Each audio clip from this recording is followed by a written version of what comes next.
Ini syarat Roky Gerung bisa dijerat pidana. Hotman Paris Hutapea senggol Presiden Jokowi. Terkait pernyataan Roky Gerung dalam sambutannya yang viral dan dinilai sebagian pihak telah melakukan penghinaan terhadap Presiden Jokowi, pengacara kondang Hotman Paris Hutapea ikut berkomentar atau angkat bicara.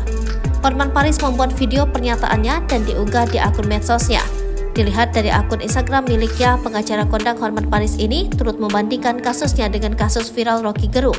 Diketahui pengamat politik Roky Gerung dilaporkan banyak pihak karena diduga menghina Presiden Joko Widodo. Kasus itu mendapatkan atensi pula dari Hotman Paris yang turut membandingkan kasusnya. Awalnya Hotman Paris mengomentari bahwa kasus Roky Gerung merupakan delik aduan.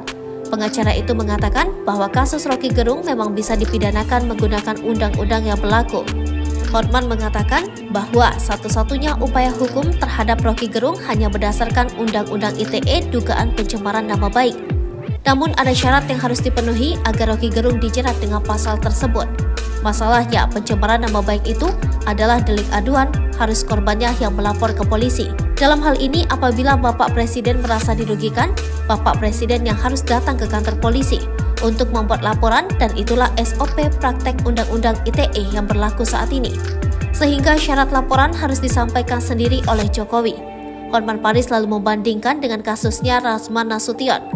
Makanya, Hotman Paris sendiri secara pribadi yang melaporkan di Mabes dan terlapor sudah tersangka sekarang. Diketahui sebelumnya, Roky Gerung dituding telah menghina Presiden RI Jokowi saat berbicara di depan massa buruh beberapa waktu lalu. Potongan rekaman video kata-kata Roky yang dianggap menghina Jokowi itu pun beredar di media sosial. Tak terima, kelompok-kelompok relawan Jokowi lantas bergerak ke kantor polisi untuk melaporkannya. Merespons dirinya dilaporkan ke polisi, Roky mengaku bukan menghina pribadi Jokowi, melainkan memberi kritik terhadap jabatan presiden yang memiliki fungsi sebagai kepala pemerintah dan kepala negara RI. Selain itu, menurutnya, bila jabatan presiden itu dipersonifikasi dengan pribadi Jokowi, maka itu akan menjadi cara berpikir yang kacau karena setiap 5 tahun akan diganti lewat pemilu.